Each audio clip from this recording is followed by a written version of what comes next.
નમસ્કાર વિદ્યાર્થી મિત્રો, ફરી પાછા આપણે ચેપ્ટર નંબર 9ના રિવિઝનમાં આગળ વધીએ છીએ. આજનો આપણો ટોપિક છે અરીસાની મોટવણીનું સૂત્ર ધારવવાનું. હવે મોટવણીની આપણે વાત કરીએ તો સરળ શબ્દમાં મોટવણી એટલે શું? તો કે વસ્તુ કરતાં પ્રતિબિંબ કેટલા ગણું મોટું દેખાય છે એને આપણે શું કહીએ? મોટવણી. દાખલા તરીકે હું એમ કહું કે ભાઈ કોઈ અરીસાની મોટવણી જે છે એ 2 છે, તો એનો અર્થ શું થયો કે વસ્તુના પરિમાણ કરતાં પ્રતિબિંબનું પરિમાણ જે છે એ 2 ગણું દર્શાવશે. એટલે કે વસ્તુની ઊંચાઈ જો 5 સેન્ટીમીટર હોય તો જ્યારે મોટવણી 2 હોય એટલે 2 ગણું પ્રતિબિંબનું પરિમાણ મળશે, એટલે કે 10 મળશે આપણને પ્રતિબિંબનું પરિમાણ. એટલે સરળ શબ્દમાં મોટવણી એટલે શું થયું કે વસ્તુ કરતાં પ્રતિબિંબનું પરિમાણ કેટલું મોટું મળે છે. તો એના આધારે એક મોટવણીની આપણે સરળ વ્યાખ્યા લખી શકીએ કે મોટવણી એટલે પ્રતિબિંબની ઊંચાઈ છેદમાં વસ્તુની ઊંચાઈ. બરાબર? તો h પ્રાઇમ જે છે એ પ્રતિબિંબની ઊંચાઈ દર્શાવે છે, h જે છે એ વસ્તુની ઊંચાઈ દર્શાવે છે. બરાબર? પણ આની અંદર આપણે ઊંચાઈ લીધેલી છે, એટલે કે કોઈ એક રેખીય પરિમાણ લીધેલું છે. એટલે આ જે મોટવણી જે છે એને શું કહેવાય? રેખીય મોટવણી કહેવાય. ઘણીવાર એવું બને કે જાડાઈના સંદર્ભમાં આવે તો આપણે એમ લખીએ પ્રતિબિંબની જાડાઈ છેદમાં વસ્તુની જાડાઈ. ઘણીવાર લંબાઈના સંદર્ભમાં આવે તો પ્રતિબિંબની લંબાઈ બરાબર છેદમાં વસ્તુની લંબાઈ. તો આ જે મોટવણી છે જેની અંદર આપણે કોઈ એક જ પરિમાણ વ્યાખ્યાયિત કરીએ છીએ, એટલા માટે આ મોટવણીને આપણે લેટરલ મેગ્નિફિકેશન અથવા તો રેખીય મોટવણી જે છે એ કહીએ છીએ. આપણે ટેક્સ્ટબુકમાં મોટા ભાગે ઊંચાઈ જ આવે છે, એટલે બધી જગ્યાએ આપણે સૂત્રમાં એ જ જોયું હોય કે પ્રતિબિંબની ઊંચાઈ છેદમાં વસ્તુની ઊંચાઈ. એટલે આપણા મગજમાં એમ જ ચાલતું હોય કે ખાલી ઊંચાઈ. તો આ ઊંચાઈની જગ્યાએ અમુક કેસમાં લંબાઈ પણ હોઈ શકે, પણ એ કઈ મોટવણી છે? રેખીય છે. હવે એની બદલે દાખલા તરીકે વસ્તુ તરીકે કોઈ ચોરસ હોય તો ચોરસને લંબાઈ અને પહોળાઈ બંને હશે, એટલે કે એ પૃષ્ઠ ધરાવે છે, તો એ કેસમાં ક્ષેત્રફળ વ્યાખ્યાયિત કરવું પડશે.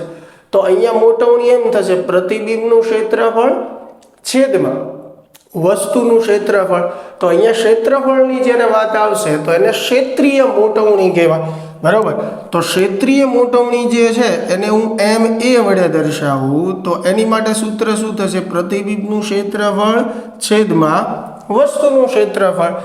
આ રેખીય મોટવણી છે. આ બંને વચ્ચેનો સંબંધ જે છે એ આવો છે કે રેખીય મોટવણી બરાબર √ ક્ષેત્રીય મોટવણી. આ રેખીય મોટવણી અને ક્ષેત્રીય મોટવણી વચ્ચેનો સંબંધ છે. હવે ધારો કે કોઈ કેસમાં કદ ધરાવતી વસ્તુ હોય તો કદની મોટવણી પણ વ્યાખ્યાયિત થઈ શકે. પ્રતિબિંબનું કદ છેદમાં વસ્તુનું કદ. બરાબર? પણ આપણા ટેક્સ્ટબુકના લેવલ પ્રમાણે એટલું બધું એની અંદર આપણને આપેલું ન હોય, પણ આપણને આ કોન્સેપ્ટ ક્લિયર હોવો જોઈએ કે મોટવણીનું સૂત્ર જે છે એ આપણે કઈ રીતે લખી શકીએ. આપણી ટેક્સ્ટબુક પ્રમાણે વાત કરીએ તો આપણે આ એક જ સૂત્ર હાલ પૂરતું યાદ રાખવાની જરૂર છે, h'/h. ચાલો, આનો ઉપયોગ કરીને આપણે અરીસાની સામે જ્યારે કોઈ વસ્તુ મૂકેલી હોય એનું પ્રતિબિંબ રચાય તો એની માટે મોટવણીનો સૂત્ર મેળવીએ આપણે. તો અહીંયા અંતર્ગોળ અરીસાની સામે એક AB વસ્તુ મૂકેલી છે જેની ઊંચાઈ જે છે h છે. એનું પ્રતિબિંબ જે છે અહીંયા કંઈક રચાય છે, પ્રતિબિંબની ઊંચાઈ h' છે, પ્રતિબિંબ ઉલટું રચાય છે. બરાબર? અહીંયા આ જે છે અરીસાનો ધ્રુવ છે P થી ફોકલ પ્લેન સુધીનું અંતર એટલે કેન્દ્ર લંબાઈ, P થી C સુધીનું અંતર એટલે વક્રતા ત્રિજ્યા, P થી વસ્તુ સુધીનું અંતર એટલે વસ્તુ અંતર થશે U, અને P થી પ્રતિબિંબ સુધીનું અંતર એટલે એ પ્રતિબિંબ અંતર V થશે. તો આ બધી વસ્તુ આપણે આકૃતિમાં દર્શાવી રાખેલી છે. પ્રતિબિંબ સમજવા માટે આપણે 2 કિરણો જે લેશું, એક સમાંતર કિરણ જે ફોકલ પ્લેનમાં થઈને પસાર થશે, એક ધ્રુવ પર આપાત થયેલું કિરણ જેટલા ખૂણે એ આપાત થશે એટલા જ ખૂણે પરાવર્તન પામશે. એટલે અહીંયા મેં બંને ખૂણાઓ સરખા દર્શાવ્યા છે. ચાલો, તો સૌ પ્રથમ આપણે ત્રિકોણ PBA નો ઉપયોગ કરીએ. ત્રિકોણ PBA પરથી એમાં ઉપયોગ કરીએ આપણે tan θ નો.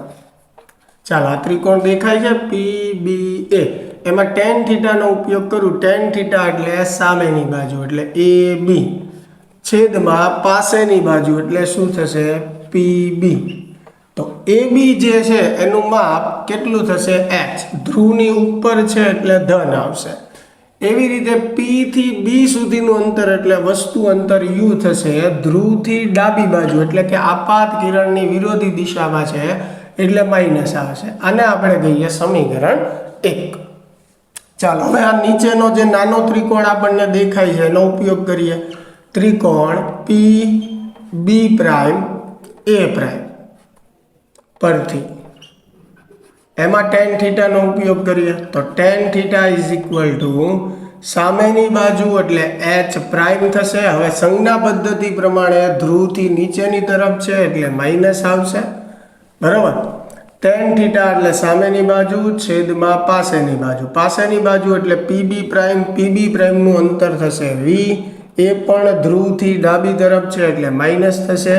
બંને માઇનસ માઇનસ કેન્સલ એટલે h પ્રાઇમ અપોન v. આ આપણું સમીકરણ 2. હવે આ બંને સમીકરણ tan θ બરાબર છે એટલે બંનેને આપણે સરખાવી દઈએ તો સમીકરણ જે છે આવું મળશે આપણને.